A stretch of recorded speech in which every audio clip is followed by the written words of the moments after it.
Hello, fanatics. Welcome to another Sunday evening in the UK. We are going to be discussing a true crime. I am back. And, yep, you've got me digging deeper and deeper in these rabbit holes. And, I'm going to talk about that in a second, but first of all, I hope you're all well. I hope you're all enjoying the true crime episodes now that they are back.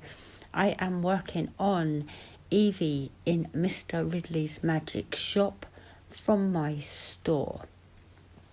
Now, I want to give a quick shout out to Crafty Chef Diamond. And we were having a conversation a little while ago, and she was like, Cindy, didn't you get just a story for your true crime? I'm like, oh, yeah, I did. So I have pulled it out. The unboxing is coming up. I will kit that up. Once I've got a couple of my whips out of the way, because it's a bit crazy here in the Fanatic household. It is crazy. I'm going to start working on that, and I will save it only for my true crime. So I'll only work on it when I'm discussing a true crime with you guys. So thank you, Laura, for reminding me of that. I did say that when I got the kit and I was showing all the kits I got in the Black Friday Diamond Art Club sale that I would save it, because it is me sitting in my true crime chair with all of these depraved individuals. Yeah, so I'm looking forward to working on that. So thank you. I have pulled it out and it is sitting in my front room ready. Okay, so before I get into today's episode, I just want to quickly touch on something, because you may have noticed in the last couple of episodes that we're a bit deeper and a bit darker than just the general gist of the story. And I talk about the more gruesome details, I guess, because they're not intended to shock or anything. It's more to provide a clear and accurate description of what some of the most evil minds in the world have done. It gives you a better look into the mindset of the person we're talking about. So I'm not intending to shock, or it's not for that kind of value. It's to really talk about how depraved and disgusting these people are. And I kind of want to put that out there, because this one it's not good. Okay. Just as Tony Hardy was a little bit gruesome too, but this one here, wow. So today we are going to be talking about AKA known as the Broomstick Killer. Okay. The tale of the Broomstick Killer is easily one of the most sinister stories in Texan history. His name is Kenneth McDuff. And I don't know if you've heard of Kenneth McDuff.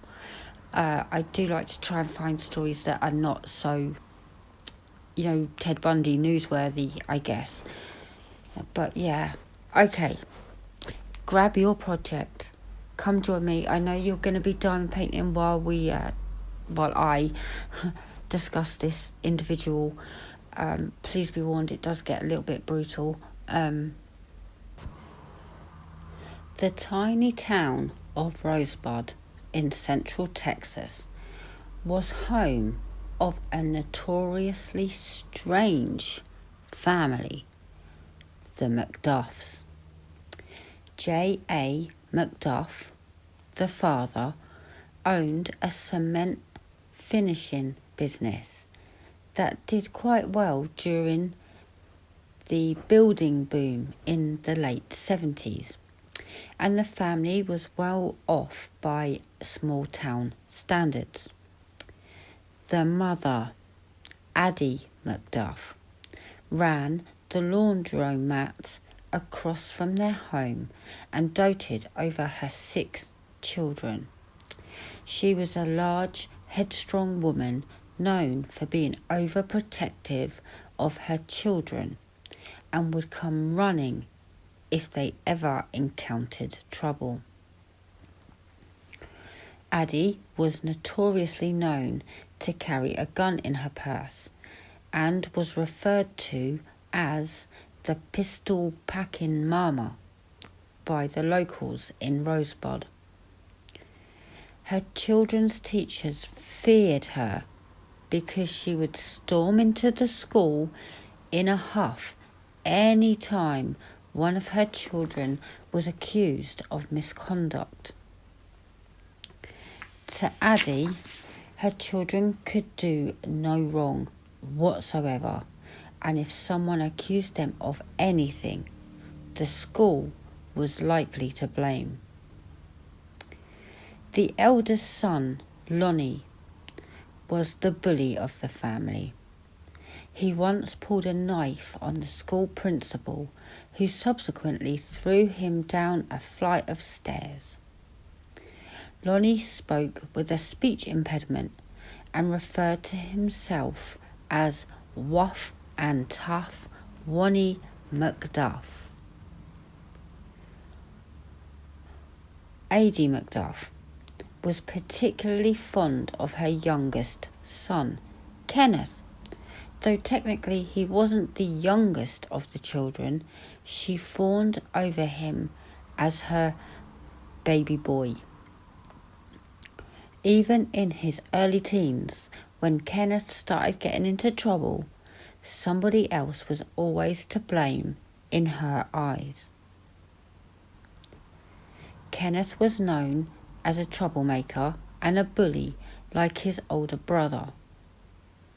He was always the kid with a pocket full of money and new clothes, and he rode a loud motorbike to school. Though he had an average IQ, he didn't do well in school.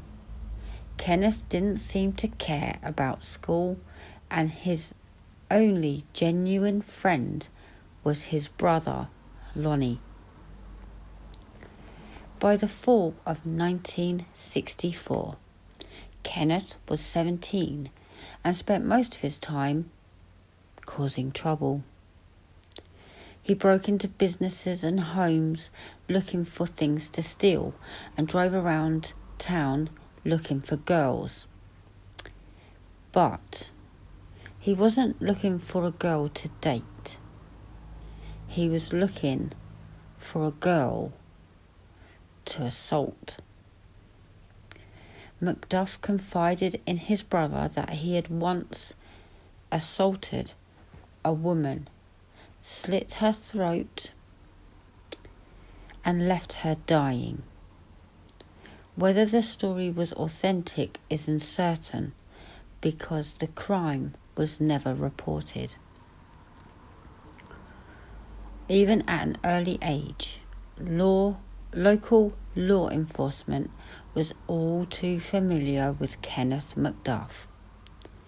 Inevitably, he was arrested in 1965 for a string of more than a dozen burglaries.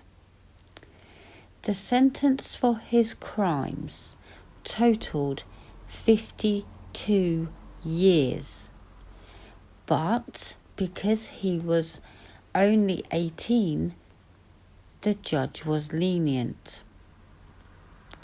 Macduff was allowed to serve his time concurrently instead of consecutively.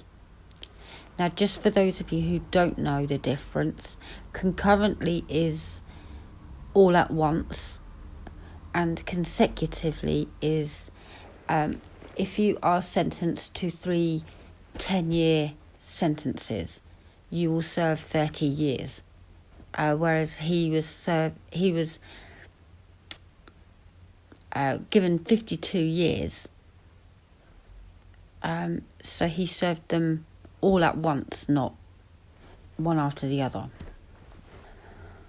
The 52 years of prison was reduced to a meagre 3 years, and he only ended up serving 10 months before he was released. The brief sentence gave Macduff a sense of invincibility, and just 8 months later he moved on to much more heinous crimes. It always happens, doesn't it? On a hot August night in 1966, Macduff and his new friend Roy Dale Green were on their way to Fort Worth. Roy assumed they were on their way to drink some beer and look for girls, but Macduff had much more diabolical plans in mind.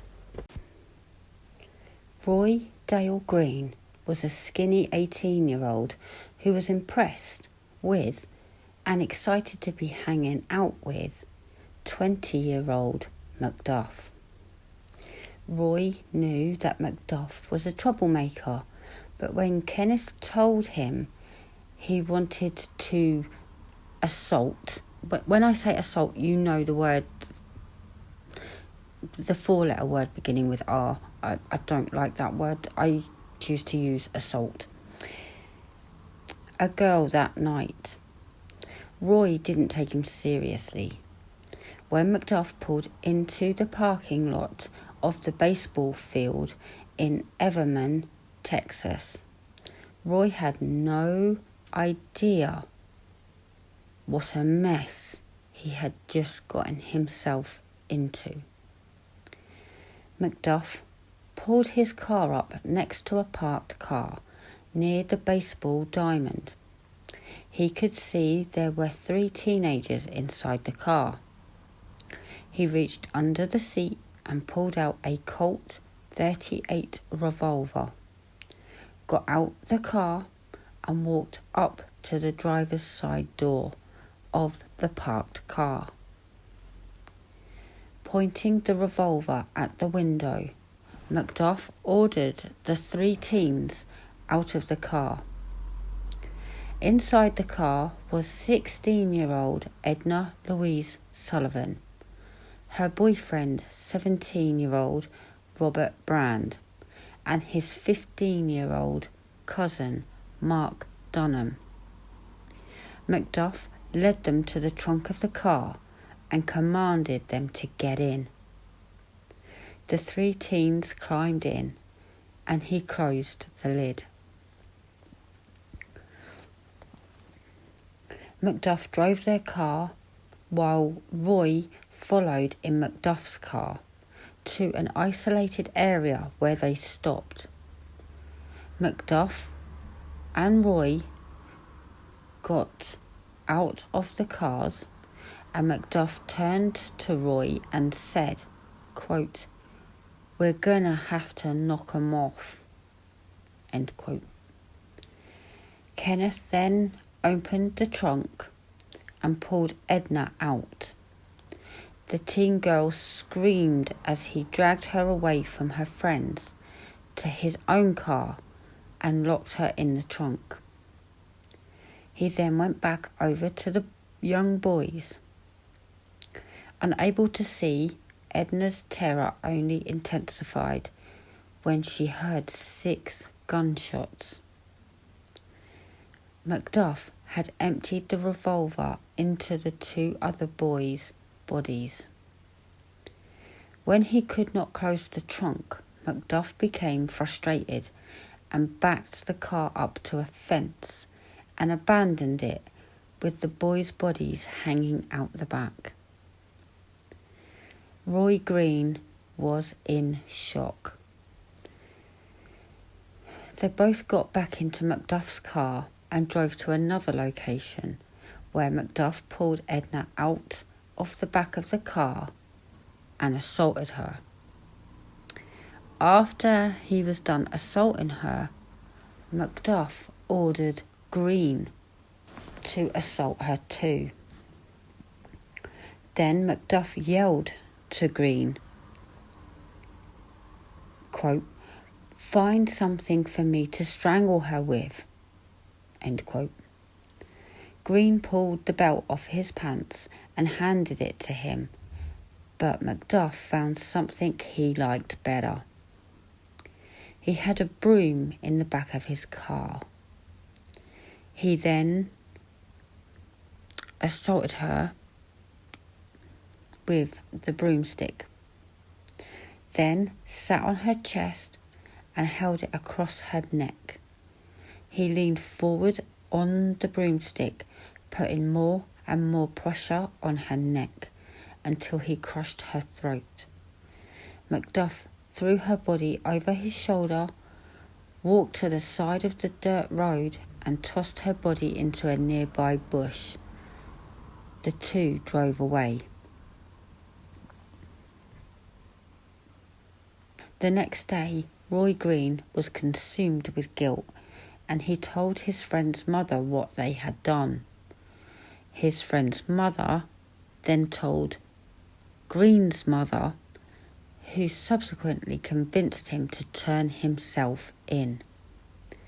Green was arrested and led the police to the bodies, and Macduff was quickly arrested as well. Green gave the police the gun that Macduff had buried next to his garage. During the trial, a terrified Roy Green stuttered and stammered as he testified against Macduff. Macduff was cocky and nonchalant, taking the stand in his own defence, but it didn't help his case. In November 1966, a jury found Kenneth Macduff guilty on 3 counts of murder. Roy Green served 11 years in prison for his part in the murders, while Macduff was handed 3 death sentences in the electric chair. In a normal world, this would be the end of the story. But it is nowhere near over. On June 29th in 1972, after 6 years on death row, the US Supreme Court decided that the death penalty, as it was then written, was cruel and an unusual punishment, and therefore unconstitutional under the 8th and 14th Amendments. In an extraordinary event, all death penalty cases in the United States were commuted to life sentences. That now means that Macduff was now eligible for parole, and he applied for it every time that he was able to. He was convicted of such heinous crimes that it was unimaginable that he would ever be paroled. The residents of Central Texas thought that such a vicious killer could never be paroled. Over and over he applied, and he was repeatedly denied. 15 years later, in 1987, Macduff saw his chance. The Texas Federal Court ruled that the prisons of Texas were far too overcrowded, violating the civil rights of the inmates. Rather than spend money building more prisons, the courts set population limits in the prisons, which led to a massive backlog of inmates being held in county jails across the state. Texas Governor Bill Clements made an unthinkable deal with the parole board. In order to reduce prison population, they were required to release 150 inmates per day. Initially, the white-collar crimes were released, then the minor drug offences. Within 2 years, the only people left in the prisons were murderers. This is when Macduff saw his chance. Each time he applied for parole, Macduff still had to appear before a parole board of 3 members. He had to plead his case and get 2 out of 3 votes in his favour. He had tried several times and was denied each time. In one instance, he actually received 2 votes, but it was ultimately denied when an unknown party argued against his release. In another instance, he tried to bribe a parole board official by offering him $10,000. Each time he was denied, but that did not deter him. Outside of the prison, Macduff's mother was busy doing her part. She hired 2 well-known attorneys from Huntsville, paying them $2,200 to try and find a way to get her beloved son released from prison. Unbelievably, in 1989, after serving 23 years in prison, Macduff was paroled. The 2 members of the parole board that voted to release him were James Granberry and Chris Mealy. Mealy later blamed the tremendous pressure he was under from the government. Cranberry was later charged with perjury in an unrelated case and ordered to serve 6 months in a halfway house. During those years, the Texas Parole Board set free 127 murderers and 20 death row inmates. The people of Rosebud were in shock at the news of Macduff's release. Some put bars over their windows, and many feared walking the streets of the tiny town without a gun. Immediately after his release, Macduff was required to visit his parole officer in Temple, Texas. After their first visit, the parole officer told police, and I quote, "I don't know if it'll be next week or next month or next year, but one of these days, dead girls are going to start turning up. And when that happens, the man you need to look for is Kenneth Macduff." End quote. The parole officer was right. Just 3 days after his release, the body of 29-year-old Seraphia Parker was found in a field 25 miles west of Rosebud in Temple, the town that Macduff's parents had moved to while he was in prison. Though they had no evidence, police suspected Macduff was responsible for the murder. Macduff was known as a racist. Just 7 months after his release, he harassed a young black man in Rosebud, yelling racial slurs at him and pulled a knife on him. This violated his parole and he was quickly sent back to prison. But Macduff knew how the prison system worked. He knew about the overcrowding issues and he was back on the streets just 2 months later. After his release from prison, Macduff enrolled at Texas State Technical College in Waco and briefly got a job as a cashier at a convenience store called Quick Pack.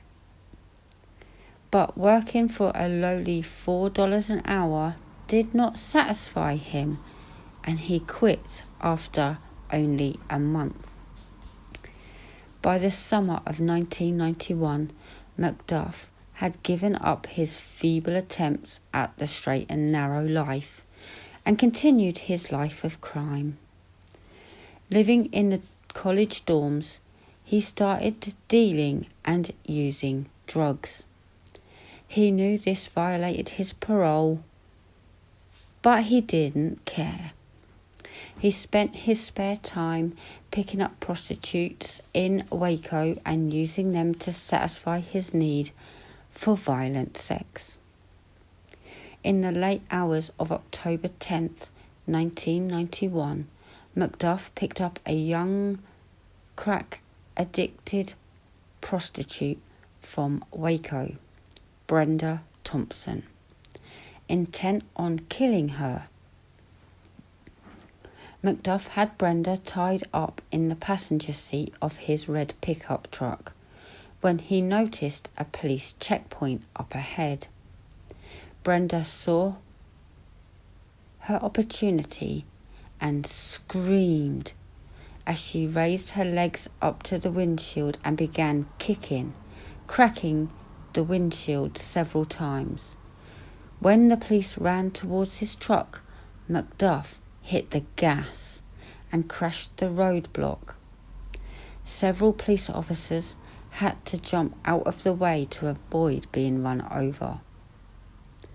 Macduff led police on a high-speed chase but escaped into the night by turning off his lights and driving the wrong way down a one-way street. After he escaped, he took Brenda Thompson down an old abandoned road into a wooded area near Route 84, where he assaulted, tortured, and murdered her. Her body wasn't found until 7 years later. Just a week later, Macduff picked up another Waco prostitute, 17-year-old Regina Deanne Moore, was last seen arguing outside a motel with Macduff on the night of October the 17th. Again, Macduff tied her arms and legs with her own stockings and then took her to a remote area where he assaulted and murdered her. Her remains were not found until 1998. 2 months later in Austin, 28-year-old Colleen Reed was washing her shiny new Mazda Miata convertible at a self-serve car wash. One thing that Macduff learned in prison was to find a malleable sidekick. That evening he was driving around Austin with his latest sidekick, Alva Hank Worley. As they drove past the car wash, Macduff spotted Colleen and made a quick U-turn. Macduff pulled his tan Thunderbird into the bay next to hers, got out of the car and walked into Colleen's stall. Without a word, Macduff grabbed her around the neck and lifted the tiny girl off the ground. When Colleen screamed, neighbours behind the car wash came out to see what was happening. They watched as Macduff threw Colleen in his car and he and Worley drove away, again driving the wrong way on a one-way street. The witness got a good look at Worley and alerted the police of his description and the type and colour of the vehicle that sped away. Right away, police suspected that Macduff was behind the abduction. When police got the description of Worley, they began looking through Macduff's known associates and noticed Hank Worley immediately as one of his known drinking buddies. Like Roy Dale Green, Worley was timid and easily influenced by Macduff. Worley wasn't hard to find, living in a motel with his 14-year-old daughter. When police knocked on his door, he was already terrified with guilt. Though his guilt consumed him, he feared Macduff even more and wasn't quite ready to point the finger at him.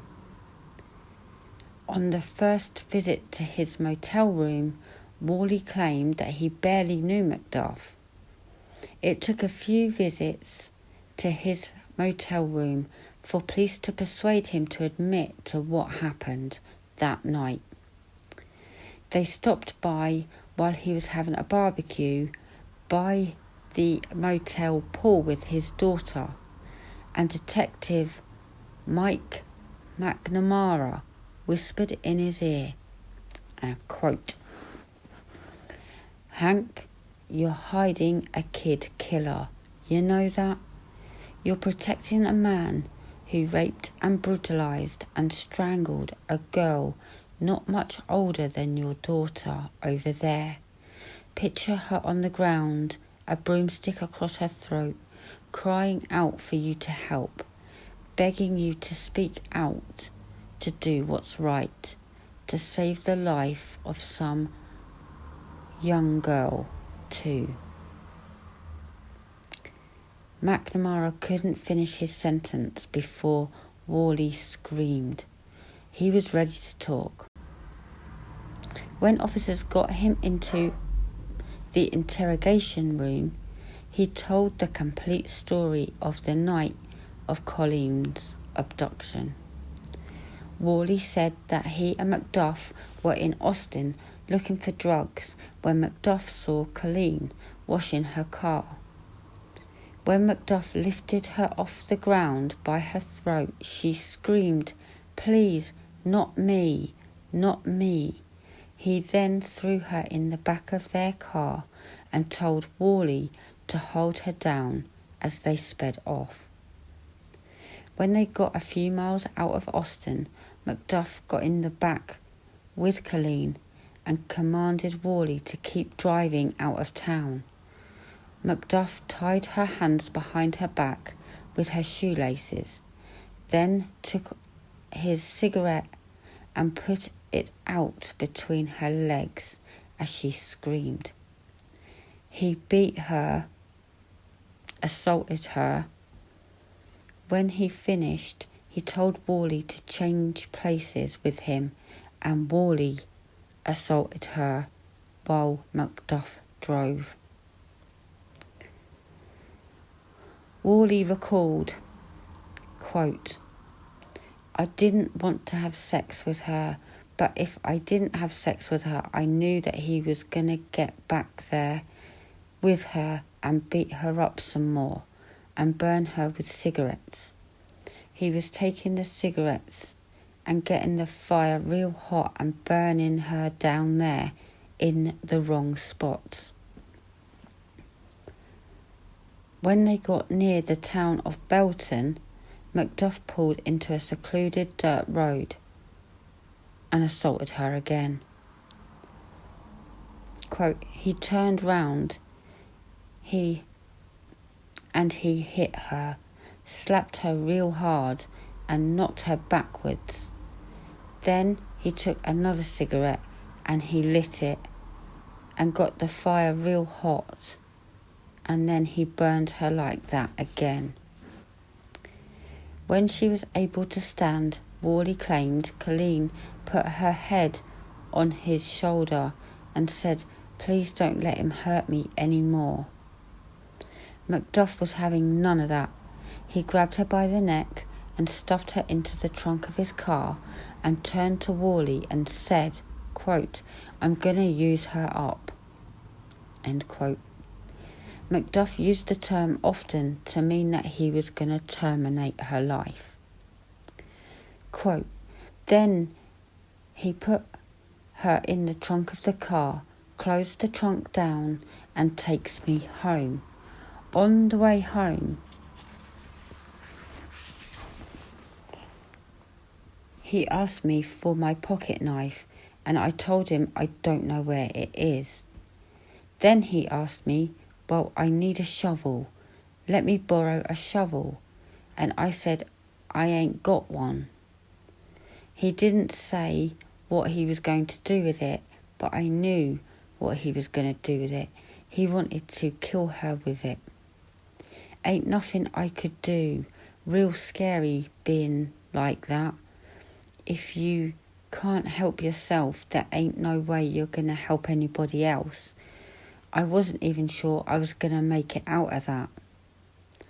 I'll always have a tear for that girl. I'll always cry for her. But what she went through, nobody should be put through that type of torture." End quote.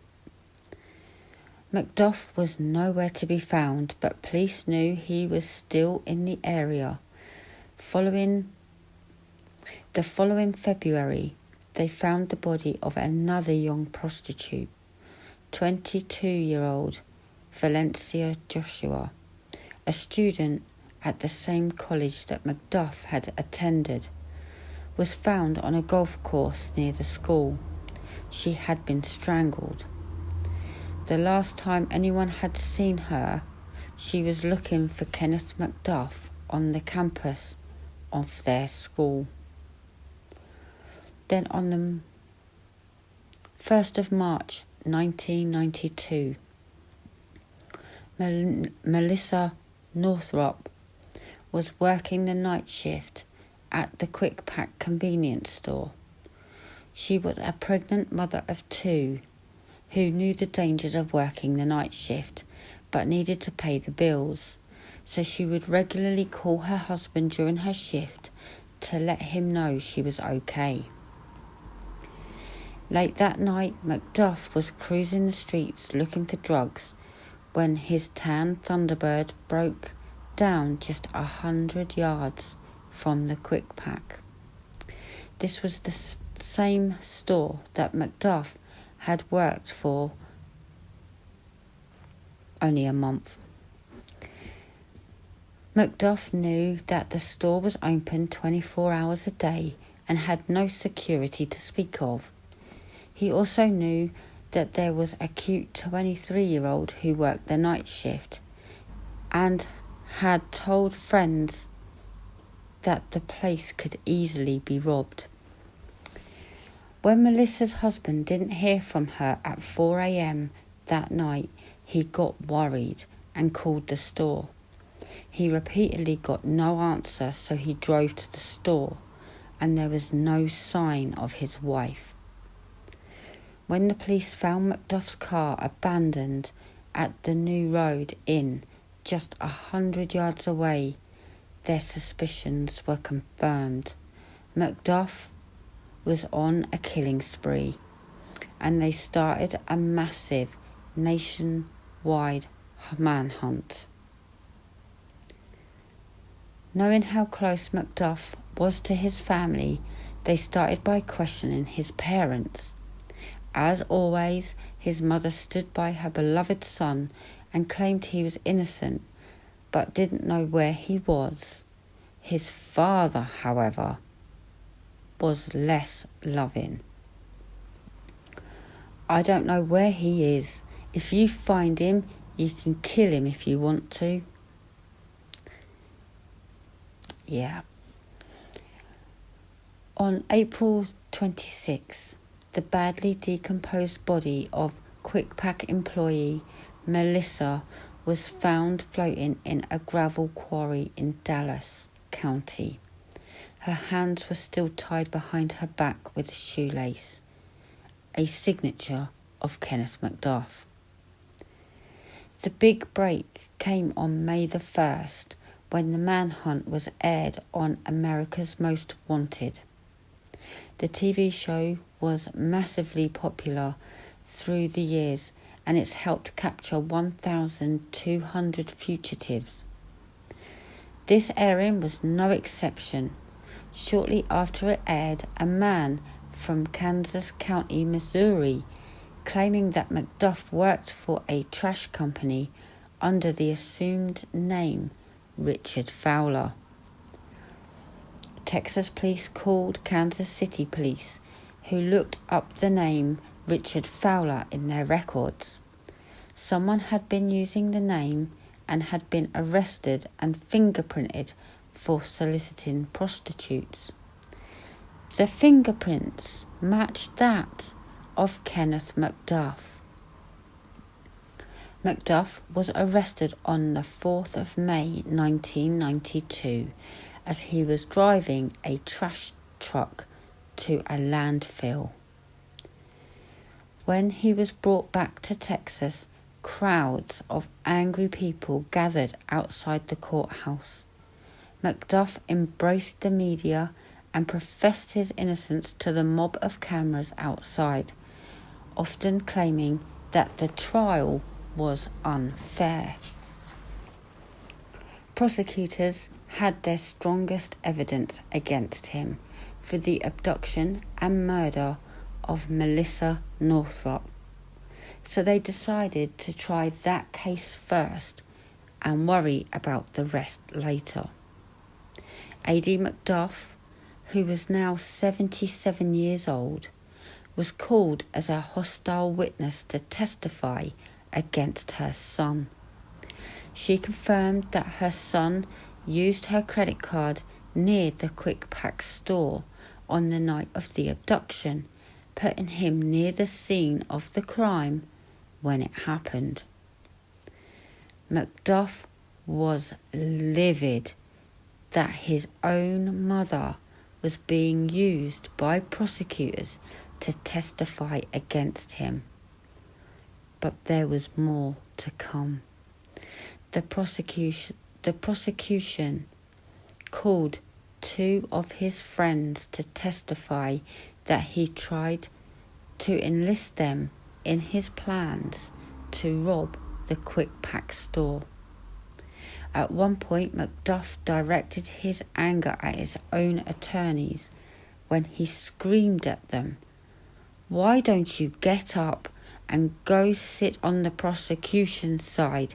You're helping them more than you're helping me." The murder of Colleen Reed had not yet been tried, and the prosecution called Hank Worley to testify to show that there was a signature to McDuff's killings. Worley was brought to the courthouse in handcuffs. From his visible shaking, it was clear just being in the presence of McDuff terrified him. The ultimate nail in the coffin for McDuff was when he insisted on testifying on his own behalf, despite his defense team's wishes. They explained to him that under the rules of evidence, his past 1966 murders couldn't be mentioned in court if he wasn't on the stand.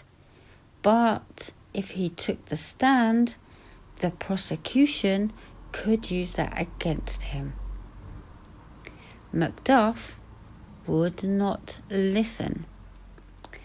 McDuff took the stand for 2 hours, rambling a nonsensical story of his whereabouts on the night of the murder. Meanwhile, the prosecution took advantage of their opportunity, and the jury heard the complete story of his brutal killings of the teenagers in 1966. The jury took 4 hours to return their guilty verdict on February the 16th in 1993. His defence team requested leniency and asked for a life sentence, but the jury only took 1 hour to decide that Kenneth Macduff should die by lethal injection. Macduff's trial for the murder of Colleen Reid started in 1994. Although the body had still not been found, he was given a second death sentence. In television interviews from prison awaiting his death sentence, Macduff continued to profess his innocence even for the 1966 killings. In the months before his execution, investigators enlisted the help of a jailhouse informant to try and get Macduff to give up the locations of their bodies. Their plan worked. In September 1998, the body of Regina Deanne Moore was found beneath a bridge on the side of a highway. Macduff had buried her in a shallow grave. Her hands were still tied behind her back with shoelaces. Her ankles were bound with stockings. The body of Brenda Thompson, who kicked Macduff's windshield as he crashed through the roadblock, was found in a grouping of trees outside of Waco. She had been tied up, assaulted, and tortured. Macduff only had 2 weeks before his execution, but he wasn't giving up the location of Colleen Reid. He told the informant that he didn't want to tell the cops because it was the last body, and if he gave them everything they needed, they would then, quote, take my commissary rights and won't treat me right, end quote. With only 2 weeks to live, Macduff's only concern was his own diminished rights. He had no regard for closure of his victims' families. Police met with prison officials and arranged to take none of his prison rights away. Presented with assurance, Macduff finally gave them directions to where he had buried Colleen Reid. Despite digging for hours exactly where he told them, they were unable to locate her body. That afternoon, in a covert arrangement, Macduff was brought to the dig site. The body of Colleen Reid was found on October the 6th in 1998. In Macduff's final days, investigator John Moriarty spent over 40 hours interviewing him, trying to gain a deeper understanding of the psychopath's mind. In the time he spent with him, although he showed no remorse at all, Macduff admitted to all 8 murders and alluded that there may have been more. Kenneth Macduff was executed on November the 17th in 1998.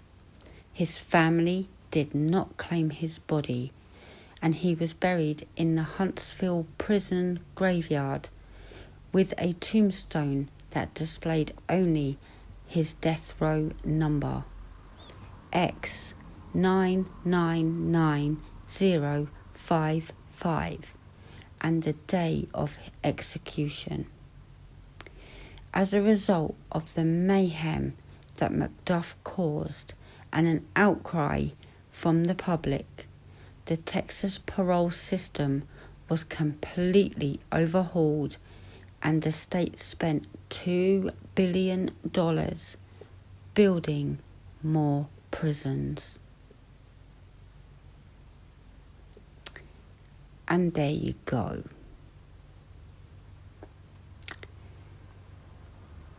Oh, wow. Wow. I don't even know how to begin to unpack that. My heart and my tears, because I'm welling up. My heart goes out to every single victim, every single family member of that victim list. Please know, as much as we are talking about Kenneth Macduff, the victims are not lost in this story. And I just want to give a minute, because I mean, wow.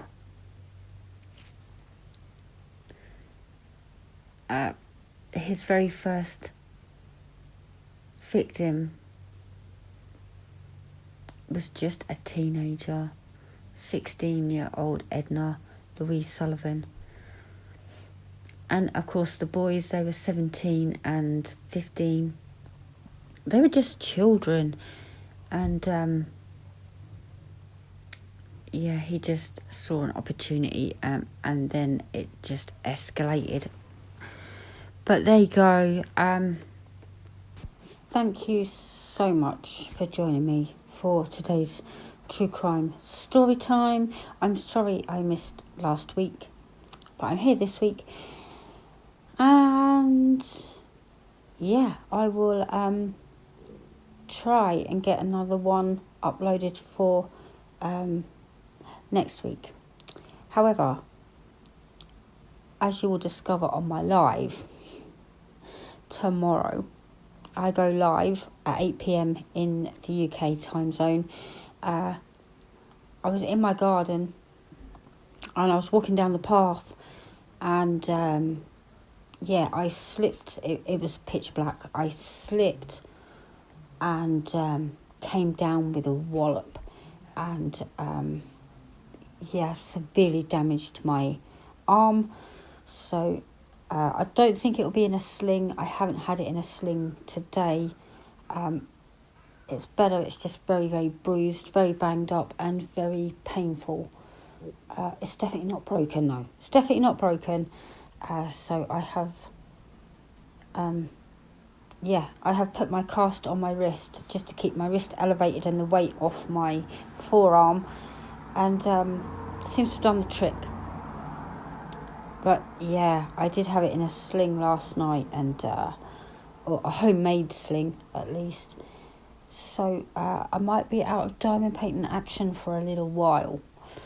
I'm just putting it out there. So I'll be going very, very slow, no doubt. But there you go. Enough about me.